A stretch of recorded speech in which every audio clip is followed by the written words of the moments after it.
Welcome back. We're now going to start our study of the early church. Frankly, we don't know a whole lot about the early church. There's several reasons for that. First of all, it was simply a very long time ago. 2,000 years is a lot of history. Second, it was not a literate society.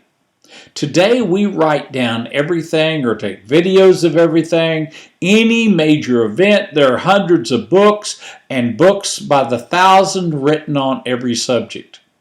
But that was not the way it was in the early church. There were few books and even fewer people who could read them.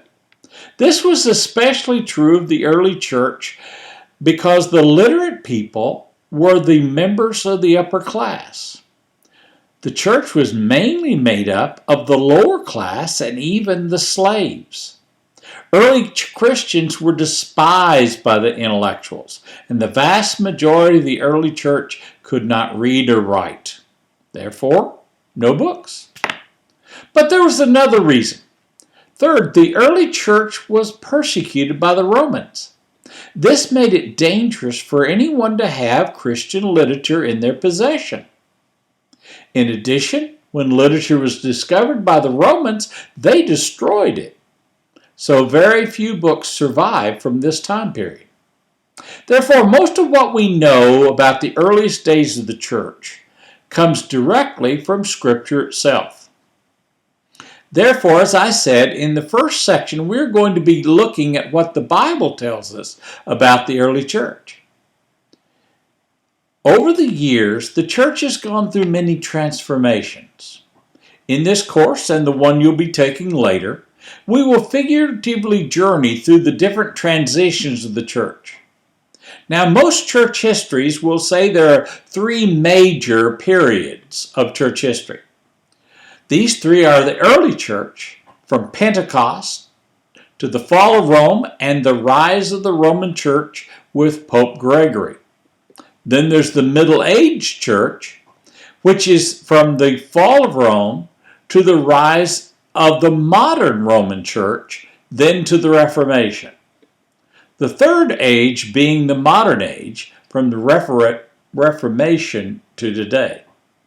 Some feel we are entering a fourth age, but it's way too early to say if that's true or not.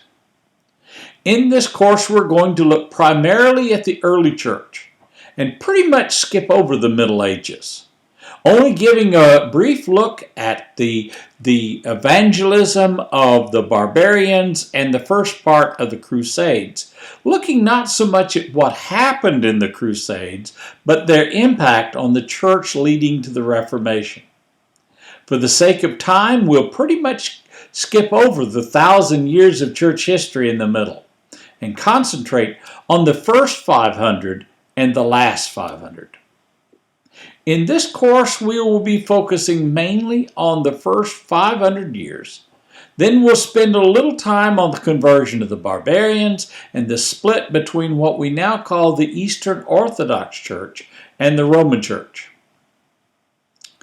Now, the 500 years of the early church can also be divided into four separate phases or stages of development. Some of these phases have a very distinct beginning and ending, but some of the transitions are not quite so clear because there's no one event that precipitates the change from one phase to another, and as we will discuss, there are times when the church was at a different place in one part of the empire rather than at another one. So you can't really divide it that closely. The first phase or stage is what I call the Hebraic Church. Now, I call it the Hebraic Church because at this point, the early Christians pretty much saw themselves as a reform movement within the Jewish faith. They saw themselves fulfilling the Old Testament prophecies. You see, one of the dangers of history is looking at historical events with modern eyes. It's so obvious to us that Christianity is not Jewish, but that comes from looking at things from the perspective of 2,000 years. What seems so obvious to the present day church, I assure you, was not at all obvious to the early church. You see, in the first decades after the resurrection, the book of Acts tells us that they were all Jews. Acts 6:1 tells us in those days, when the number of disciples was increasing, the Hellenistic Jews among them complained against the Hebraic Jews because their widows were being overlooked in the daily distribution. Note, there was no reference to Gentiles here. The early church, the various early days of the church, they were just simply Jews. But note, within this, there were two subgroups, which later will become extremely important to the church. First, there were the Palestinian Jews. These are the Hebraic Jews. By this I mean Jews that were born and raised in Palestine. The second group I call the Hellenistic Jews, by which I mean Jews born outside of Palestine and raised in the dominant Greek culture of the eastern part of the Roman Empire. Now, having said that, they were all still Jews. Acts 5:12 tells us, the apostles performed many signs and wonders among the people, and all the believers used to meet together in Solomon's colonnade. This is a porch or a section on the side of the temple. You see, they were still worshiping in the temple. Though they were praising and worshiping the resurrected Lord, it was in the context of the Jewish faith. Also during this time, the leaders of the church were the Palestinian Jews. None of the leaders came from the Hellenistic or Greek-speaking Jews. The leaders of the church at this time were people like Peter and John, who, of course, were apostles of Jesus that we read and study and see in the Gospels. But a third leader soon arose, and not one that was mentioned in the Gospels, and a person who may, frankly, surprise you. This leader was James, the brother of Jesus. Now, during Jesus' life, he was not a believer, and certainly not a disciple.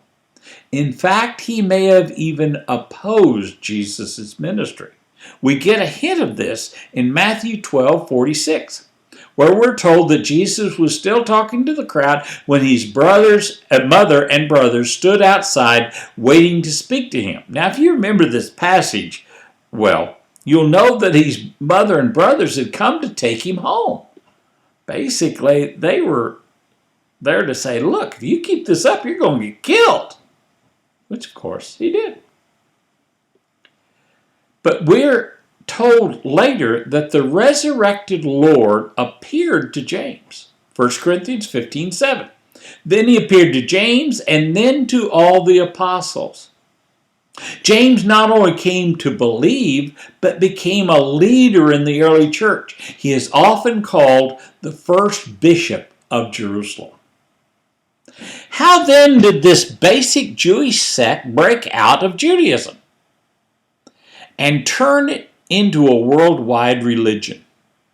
Well, personally, I believe the division was inevitable.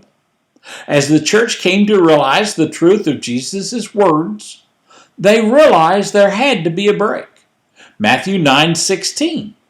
No one sews a patch of unshrunk cloth on an old garment, for the patch will pull away from the garment, making the tear worse.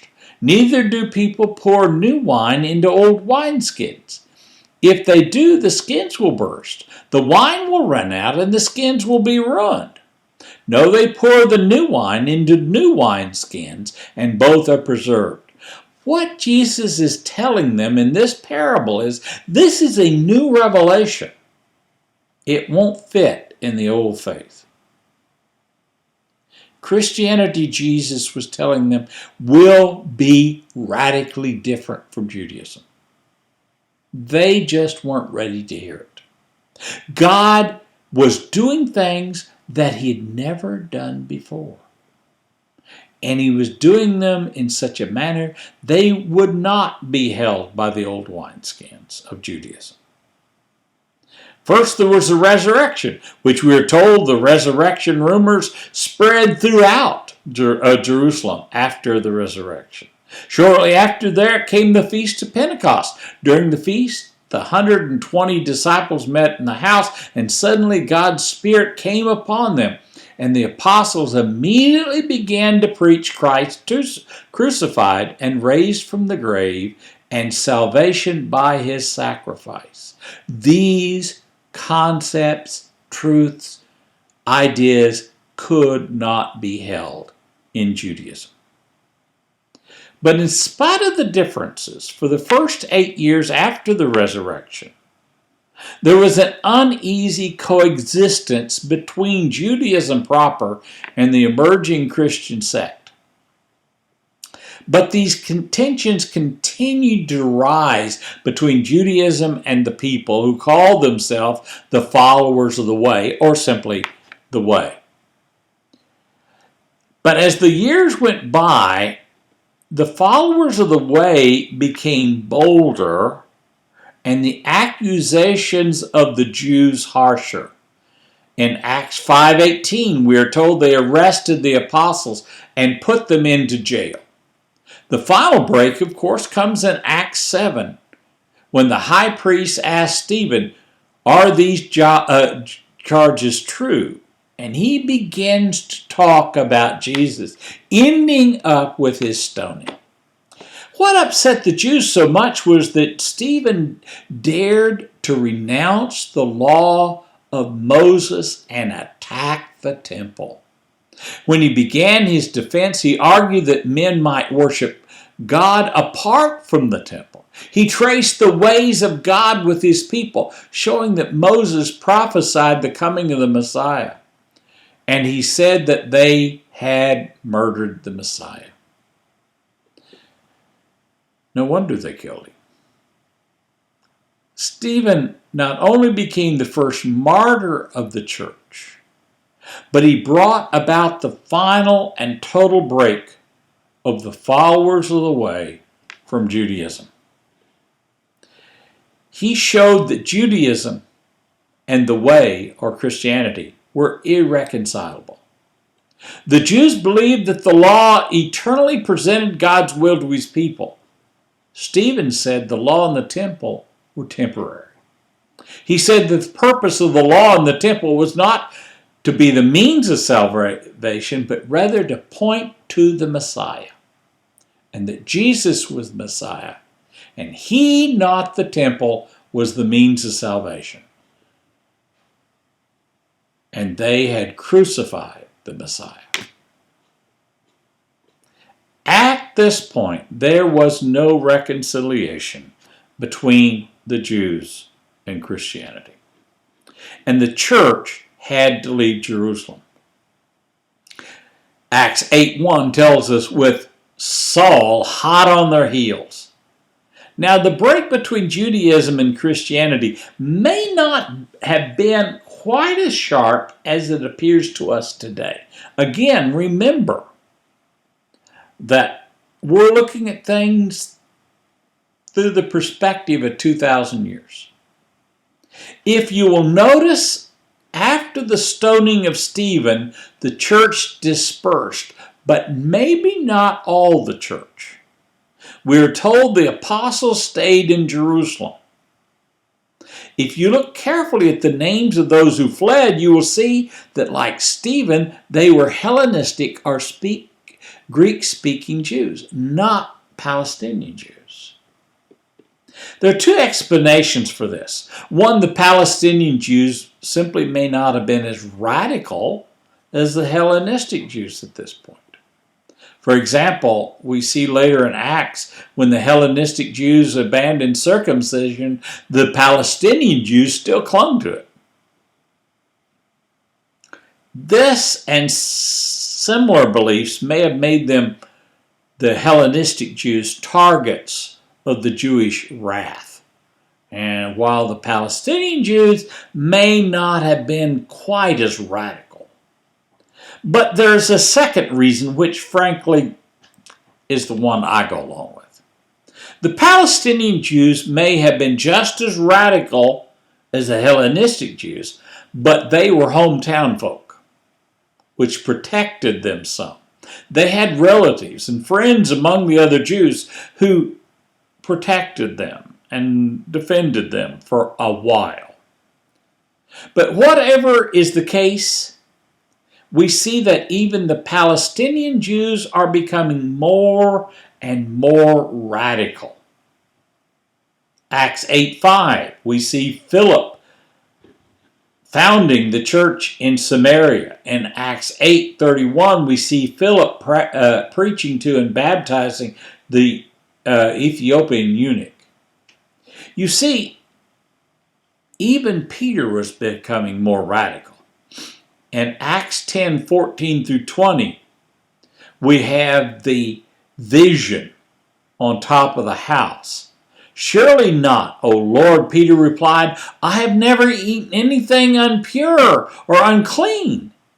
The voice spoke to him a second time. "Do not call anything impure that God has made clean." This happened 3 times, and immediately the sheet was taken back to heaven. While Peter was wondering about the meaning of this vision, the men sent by Cornelius found out where Simon's house was and stopped at the gate. Peter was going to realize that God wanted more than he had ever thought before. We see that as the Palestinian Jews become more radical, their persecution increases. Acts 12:1 through 4. It was about that time that King Herod arrested some who belonged to the church, intending to persecute them. He had James, the brother of John, put to death with the sword. When he saw that this met with the approval of the Jews, he proceeded to seize Peter also. This happened during the festival of unleavened bread. After arresting him, he put him in prison, handing him over to be guarded by 4 squads of 4 soldiers each. Herod intended to bring him out on public trial after the Passover. And of course, we know the Holy Spirit, angels came and released him. Now, whatever the actual process, it is obvious that the radicalization of the church, both Hellenistic and Palestinian, was completed by the Council of Jerusalem. We see this in Acts 15, where it starts out by saying, "With them they sent the following letter, the apostles and elders, your brothers, to the Gentile believers in Antioch, Syria, and Cilicia," etc., etc. Basically saying, you don't have to become a Jew to be a Christian.